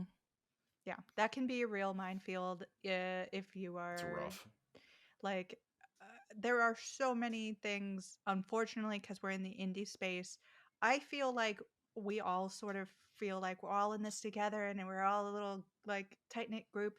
So when you do have someone who you suddenly find out is engaging in things that are monstrous, you don't know how to deal with that in the same way. Like for a AAA game, if I hear something terrible like is happening, I'm like, okay, I'm gonna have to deal with that. But like when an indie creator does it, it's like I'm like that's a part of my personality and my soul in a way that just doesn't happen with AAA games a lot of the time. And now I have to figure out how to deal with that as a thing. So that's how, like, I feel like there is some different nuance and cadence somehow Mhm. to the indie space, because how the indie space is thought of and marketed. It's not really the word that I'm looking for, but maybe it is. It's like the way that we interact with indies is on a more personal level a lot of the time. So it is like a personal hurt when people are hurting other people and you are unknowingly supporting that person. Um, but yeah, that's a whole nother topic, and we've already gone very long in this world of PAL. So I'm gonna jump over to games we have been playing. So let's talk about Speaking of Palworld. games with guns, Mike, tell us about Turnip Boy Robs a Bank. Oh, Turnip Boy Robs a Bank. The first new video game I played in 2024. Ooh. Because yes, I sometimes, like Janet was saying, you got to just play what's scratching the itch. And so yeah, Janet, play through Lies of P once again. Also, Nice. um, I'm we getting had a laughed Turnip over Boy. here. Oh, it's so good. So yeah, Turnip Boy Robs a Bank, the sequel to Turnip Boy Commits tax evasion. Thank you. Someone with tax.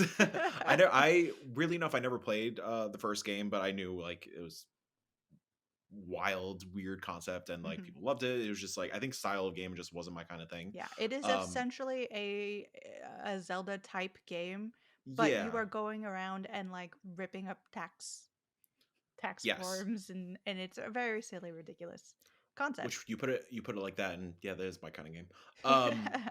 So yeah, what Rob's a Bank is, it's a completely different genre. It's essentially a roguelite dungeon crawler. You play as Turnip Boy, and the setup is that you are recruited by this pickle man to go rob this bank's vast treasures. So um, each run, you are timed to go in and collect as much cash as humanly possible. You are using that cash to upgrade weapons and unlock new skills and traits. There are ways to increase the time. There are ways to obviously increase different buffs and whatnot. The goal between each of the runs is essentially you're trying to make your way through the center of the bank. It's paced very well. Has a really great narrative, really goofy. But throughout each run, you were essentially trying to get to like just the next stage. So like, let's say, um, yeah, I think at first you have like 3 minutes to a run. So maybe like that 3 minutes is not totally enough time to make it to the first boss. So you're just keep collecting on cash and leveling up. So you have like an easier way to get through these dungeons. And when I say these dungeons, it's just one big map. Um, and yeah, you keep on doing that to just, you're essentially defeating four bosses. Eventually you get to like the end game and whatnot. I just think it's really well paced. It does the thing I really appreciate in the rogue genre when games do it correctly. It doesn't feel like it punishes you after every run. Like, I feel like there's a lot of roguelikes in particular, and even roguelites, that after a run you feel like you don't really make progress, and it could get frustrating. After every run in Turnip Boy, I felt like I did some chip damage. And even with those bosses I'm referring to, because those are like kind of the main crux to the game, it never felt like a slog Mhm. to get to boss number one, number two, number three, number four. Like, there was always like a direct path. You're getting shortcuts. You are powerful enough at a certain point. The weapons do feel purposeful. All the little side missions are really innovative, and again, don't take up too much real estate in the balancing act of trying to get through the main quest, but also get all these collectibles and get all the interactions. Yeah. Yeah, I I think it's just like a really fun, well paced roguelike dungeon crawler that's worth anybody's time. I had such a blast with it, and weirdly enough, I know Steam doesn't have a platinum kind of thing. I did platinum this game. I don't really usually do that on Steam, but I just felt that urge to 100% this game, and it was such a blast. I think only like 5 hours to see it to Yeah. completion. Yeah, Can you it's come not a up long with game. What the name for that is, Mike, when you get a chance? What's the Steam I'll version think of a on it. platinum? Yeah. Blew Yeah, off we some need to define steam with that. it? I don't know. There's something there. Blow off some steam, yeah. I think the thing I Vaping. wasn't expecting from Turnip Boy Rob's a Bank obviously was going to be ridiculous and silly, and it is all those things, but it is a lot more like Minute than I was expecting, and I love Mm-hmm. Minute.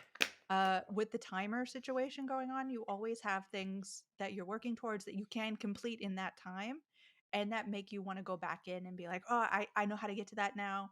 There's really smart design in here where they once you get through like the shortcuts that Mike was talking about, once you get through a whole section, you basically can walk to the next section from That's like great. a main room, and it's like, okay, now I don't have to take 5 minutes to get all the way through this section of the dungeon. I just go straight to the new section.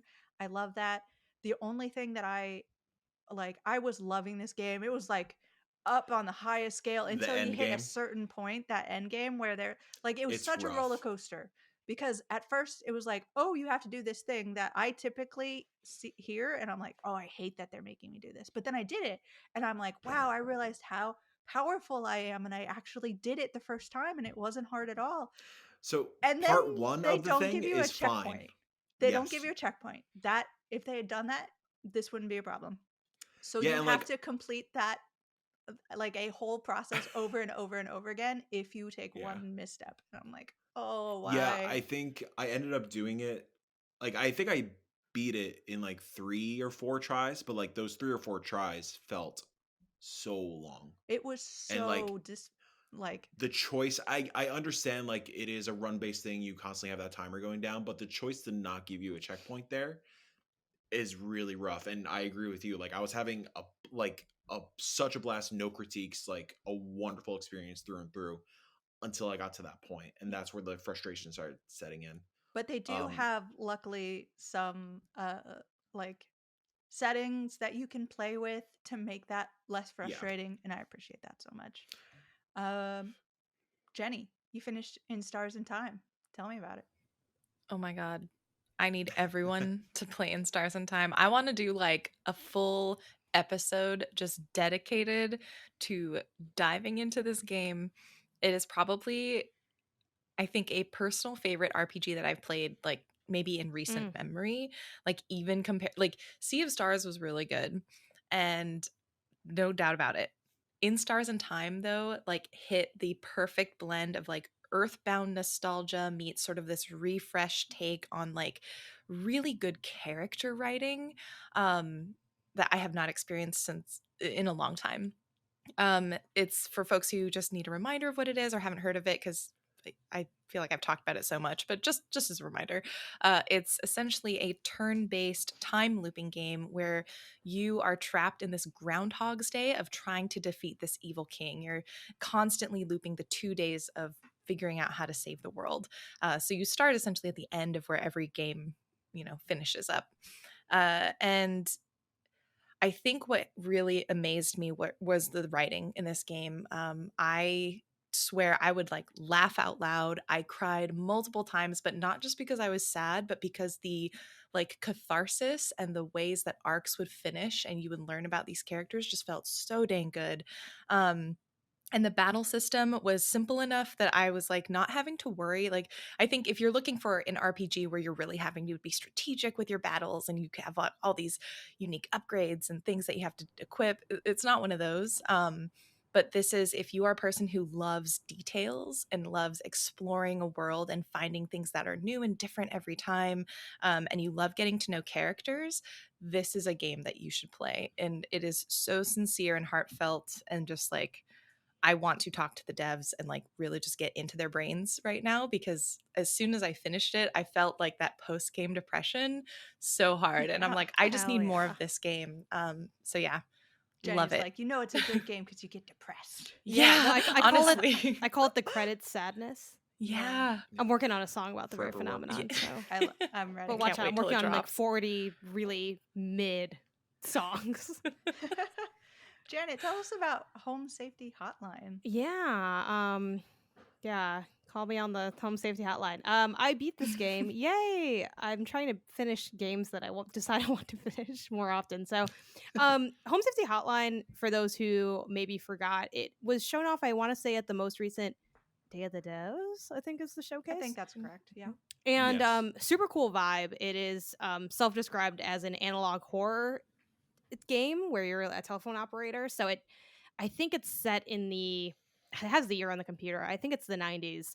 So it's got like the CRT filter on the monitor if you want. And essentially the whole gameplay loop is people will call in. It's voice acted as well, which is very cool. And they'll describe something going on in their home. You have a series of different files that you can look at. that describe different types of vermin, bees, rats, things like that. The game is day based, so that's your first day is very mundane. It's like, oh, like I think there's like some golfers outside kind of vibe, and then you'll say like, I think you have golfers or whatever, and then you'll send them the info, and you don't really get a big sense if it's right or wrong until like a little bit later. Like they might call back and be like, it didn't help, and 9.9 times out of 10 that means you gave them the wrong information, but there's not a lot of feedback on how correct you were, and you can progress without getting things right. Your boss will just be like, hey, people are really I'm getting a lot of complaints. The second day and onward, it gets more paranormal, so that's when they start to introduce logs like bed teeth, a phenomenon where you have teeth marks in your sheets, and people who have this tend to wake up itchy and things like that. So it's definitely got a lot of cool lore to it. Like I think the writing is really well done. I think the VO is very like fun and kind of like over the top campy in some ways. Like it feels like if you could take the energy of, oh my gosh, what's the name of that Night Trap, and like put it in VO where it's a lot of like, oh my god, there's something there, and then like the phone cuts off. Like dramatic reads like that are really playful. But ultimately for me, like this was one that I was really looking forward to, and it didn't really hit for me. Like I think if you're hearing what I'm describing and you're like, you know what, that sounds really up my alley, like I want to check it out, obviously feel free to do so. I think there's definitely cool stuff that it gets at, like it has some cool stuff going for it, but I feel like the pieces never quite come together in the sense that I feel like the game loop just isn't that fun to play. Like you do the first 2 days and like the game could end. Cuz the other days like I don't really feel like it's cool to read the other lore things. Like it's fun that there's like monsters that are like, this has a dog's face but like it's not a dog. It's like, whoa, like, and there's like there's like audio things, like it has like fun spooky, almost like what's the word, like sleepover, like spooky sleepover vibes. But like as a game, like the loop, it's not that enjoyable, and it has like some friction in spots that I kind of wish it didn't. But Mike, you wanted to jump in and kind of add on to the lore here. Oh, I haven't played it yet. Oh, okay, I thought it is completely my joint. It is loaded onto my Steam Deck. What's the hour count on that? Oh, it's pretty low. I want to say it's definitely under 5 hours. I think it's like 2.5, which is also why I'm you know what? Let me just see it through. I finally found my notes on it. So I'll just kind of read through these to kind of close it out. But I have loved the slow roll of info, love the VO, intrigued by the mystery, good writing with some surprises thrown in, repetitive gameplay that doesn't end up being that interesting to play. And I also wish there was like a couple small tweaks. I'm a big fan of games like this that are like slow and simple. I think of like Strange Horticulture being kind of, that very like almost like role playing outside of an RPG. Like I think games like this are so cool for that. But I wish you could do stuff like reorder the files, like they're all alphabetical, but like there are common themes, and like I don't want to give too much away about like the challenges they throw in, but there are times that I just wish I could sort of more easily filter and not have to be like, okay, what was the one? There's one where it's itchy. Okay, I have to remember that's Betsy. They gotta look at all of them again, and they slowly roll them out to kind of reduce some of that friction. And then without getting into spoilers, there's an overarching mystery that's sort of teased, and I don't think the conclusion is like very interesting. That's also one of the things that kind of pushed me to finish it. I'm like, you know what? I kind of want to know what's going on, like in the bigger picture of the game. And then I got to the end and I'm like, yeah, that wasn't like as cool as it could have been. So Mike, if you do end up playing it through, obviously no spoilers for people that want to play it on that are listening to the show, but I would love to hear what your take is on it, because it definitely has like a lot of cool, interesting things going for it, but it just didn't really like hit for me. Yeah, it's on the list. I've legit had it. I think I got a review key like 2 weeks ago or something. I just haven't been in the mood for a non-gameplay kind of game. Yeah, if that makes sense. Exactly. Like I needed some sort of. So it's on the list. I'm gonna play it in the coming days. Yeah, let me know. I've played like 15 minutes of it, and I keep feeling guilty about it because I'm like, I really do want to check this out. So we'll see. I want to shout out Enshrouded, which just released on early access today.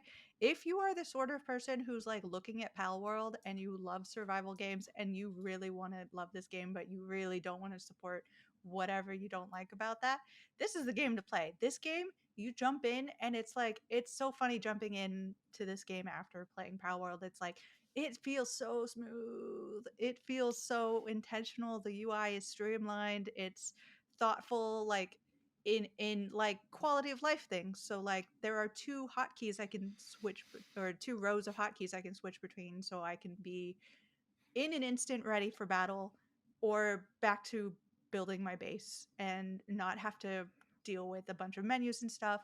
It's a beautiful game. It's got the one thing I haven't been able to see of it, because I've done previews of Enshrouded before, was story, and I'm very interested in uh what is happening in this game and what the mystery is and exactly what's going on and who I am. So glad to see that that is interesting. I love the combat. It is very Dark Soulsian combat, and it is like on top of this, like the world is taken over by the Shroud, which is like a deadly mist type thing. And if you're in it, you can only last for a couple of minutes. So like there's layers of different strategy, and you have to keep that in mind while you're trying to collect things and to fight things and to figure out a mystery. And it's got great traversal. You've got the glider and the grappling hook, which make really fun ways to get around. Like I'm very enthusiastic about this game. I'm going to put hours into this over the weekend, I'm sure, as well. So everybody go check that out if you are at all interested. I do want to have everybody go through and just rapid fire the rest of their games, because we are running a bit long. So Jenny, besides Stars in Time, what have you been playing? Started a lot of games, so I'll probably have just more to say on these anyways next week. But Undertale Yellow, which interestingly enough, I guess is not without its own controversies, but I did not. I was like, I just want to get back into Undertale world, so I'm just gonna pass that for now. I also started Thirsty Suitors, which has been really great so far. I'm just past the demo portion, but really love it. Lots of personality. The skating is so far fun, even though I'm not great. Atlas Wept, which is very much, I'm on an Earthbound like kick right now. Atlas Wept just launched and I kicked it off today. And so far it's been pretty tried and true. Like it wears its inspiration on its sleeve. I think the visuals aren't super to my taste. I'm not a huge fan of the style of pixel art, but I am liking the story and the mechanics so far. The turn-based battles are interesting because when you play offensive or melee attacks, there are a lot of these like mini games that are like almost reminiscent of WarioWare QuickTime, kind of like you have to do different things to hit the combat. And then when you're dodging, it's very reminiscent of like dodging bullet hell moments, kind of like in Undertale. So that's sort of the world I'm living in right now, is just Undertale Earthbound likes. And then I've also started Crystal Story. I still am too soon in that. I can't tell if I'm really digging it or not. So I'll come back next week with more. Okay. As for me, I have also jumped into Go Mecha Ball. Um, Nice. that I think is, when this is out, should probably be out. You It's on should be Game fine. Pass. It's worth it. It's fun. It's pinbally. It's shootery. It's bombastic and silly, but well put together. I enjoyed it. Roots of Yggdrasil, which is so many different things put together. It is a city builder, a deck builder, a strategy game, narrative game. You're basically surviving Ragnarok, trying to find this place hidden in the roots of the tree of Yggdrasil so that you can survive. But you have to stop by and get fuel for your ship, which is little saplings of Yggdrasil. So in order to unlock those, you have to build. Don't know why, but it works. It's just so beautiful. If you think of like Myth Force as a kind of like hand drawn uh game, like it has that sort of vibe to it. So like when you're out in the world, you're building and you're like a bird's eye view, you can't really see it, but when you zoom in, it's like, oh my god, this is so pretty. It's fun. I'm enjoying what I'm playing of it so far. um yeah, and I hope to throw more time into that as well. Mike, what else have you been playing? Yeah, so I also put a little bit of time into Crystal Story. I think I'm about like a half hour or so in. I dig it so far. Really interesting narrative setup and really interesting taste of combat that I got so far. So gonna put some more time into that. I think it's only like a couple hours long. So love me those 3-hour bangers. But the other main two I want to talk about really quickly are two games that kind of go hand in hand with each other. It's Exiled and The Pony Factory. These were games that were kind of stealth dropped over the past week by John and David Szymanski. They're brothers in the indie horror space. John helped co-developed My Friendly Neighborhood, one of my favorite games of last year. David is the developer behind Dusk, this like really killer crunchy indie horror FPS put out by New Blood. I mainly want to talk about this. Well, I mainly talk about it because they're good games. But John, when he tweeted this out, like he mentioned, like this was to quote make ends meet. So if what I say to you is appealing, please go spend the $6 total on these two games combined. So Exiled, it is an eldritch horror puzzle game. It's kind of like an escape room sort of thing. It takes like 45 minutes to see through, maybe. It's super bite-sized, great puzzle game. If you like Chance of Sonar, you will love this game. The core goal of the game is to essentially decrypt this like ancient alphabet in order to save your wife that has been trapped in a different dimension. It's rad. I love it so much. If you like escape rooms, if you like the gameplay loop of Chance of Sonar, can't recommend it. Exiled enough. The Pony Factory, it is a crunchy FPS indie horror. I looked at this one. I hit add to wish list. I don't know if I'm ever pulling that trigger, but I thought of you, and then I saw you talking about it, and I'm like, of the fucking course. I cannot recommend it enough, Jen. I need you to play. How scary is it? It looks really scary. It's not that scary. It's more. It has its moments.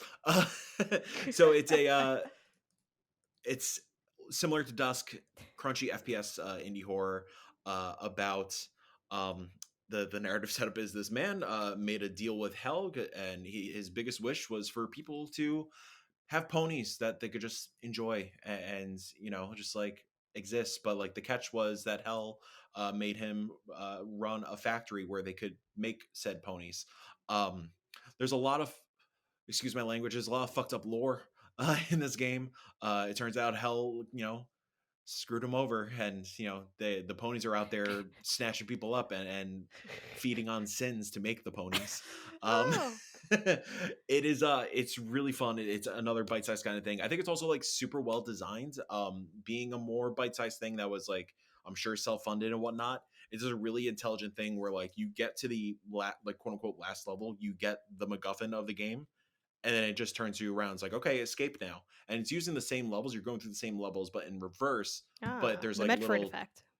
Sort of, but it's like there's different enemy placements, and the game is primarily in black and white grayscale, but then they add like splashes of color. It's really cool. But yeah, I think right now it's bundled, both games, for $6. Can't recommend them enough. I love it. And Janet, bring us home with what games you've been playing. Yeah, on the notes of Chance of Sonar, I'm finally almost done with it. Won't talk about it much because we've been talked about it. I'm like right at the end. Like I had to make lunch, and then I did other things, and I showed up here. No shade to y'all, but that's what I'm gonna go do as soon as I'm done here. On the other monitor. Thank you for your sacrifice. Oh my gosh. Honestly, like some of those puzzles at the end, I'm like, we gotta do math. Hold on. I was like, do I know how a compass works? Maybe not. Maybe not. Anyway, but yeah, still enjoying it, still loving it. Working on the platinum, actually. Not too bad of a platinum. A little choresy, but also, hey, whatever. So still enjoying that a lot. And then I started dipping into House Flipper 2, a game that I had to double check was an indie game. I'm like, is this Frozen District, self-published, self-developed. They did have some development help from another team as well, and also like a smidge of publishing help from Playway. But yeah, pretty early on. What is an indie game, you know? Exactly. But I'm like, hey, it's on Jill's website, so that's good enough for me. Yeah, it's cool. I really would love to put in heavy hours and do like a very in-depth review. That is my dream piece of content. So we'll see if I get around to doing that. But it is enjoyable if you played the first one. I think they have a lot of nice quality of life updates with just how you can go about manipulating objects, placing things. It was interesting. I streamed this, and it kind of surprised me how many people weren't really familiar with like House Flipper as a concept. It's like you kind of go in and you clean up and organize the house. You are flipping it, you're improving it to then sell it. That is generally the conceit. Technically, the missions are structured slightly differently, or they might ask for you to do different things, but that is generally what you have going on. And what I really like about it is it's a game that if you just want to progress, that threshold's pretty low, but it allows space for you to kind of do your own thing and enjoy. So like I took a lot of time with my missions because I'm like, well, while I'm here, like what if we rearrange these candles? And I think they give you a lot of good tools to do that. Yeah. I have Mhm. a couple light gripes on just like really stuff that sounds really small, like how you can the lack of like the lack of movement for like asset Yes. placement, like to kind Mhm. of like the way it snaps, which sounds very nitpicky in a general game, but in a game like House Flipper, that stuff's really important because I'm like, "Ah, I just can't get the toilet paper roll to be on the right. I'm like, why can't I put this on the thing? You know, little stuff like that. Because again, here, what are they selling us? The fantasy of having a clean, organized space Yeah. without having to physically labor. So I'll be at It's my like desk chipping away basically at that. if y'all are into a little to the left, kind of think of it as a little to the left, But but like in full sandbox 3D. style, you know, Mhm. because Yeah. it's like it's like there's puzzle, like well maybe there are puzzles later or something, but it's very like It's like 3D RPG, yeah. little to the left. Yeah, it's kind of like a make your own fun type of game. Like if you don't like the idea Mhm. of cleaning up a space, like a virtual space, and then like reorganizing chairs, this isn't a This game ain't for for you. you. But if Mhm. you are into that, have you can collect garbage and then basketball shoot it into the trash can, and you'll be like, oh yeah, like this is really gonna revolutionize how I clean up. So again, you kind of got to know yourself for this one, but yeah, enjoying it so far. That's it for me. I'll And stick with creating ponies. You know what I'm oh, saying? it's so good, Mike. um, so that is the end of this week's council. Thank you everyone for joining us. You can follow us on Spotify, Apple Podcasts, and Google until Google Podcast goes away in April. The Indie Council also has its own socials, which you can see us say silly things on. But this session is now closed. Go play some indies.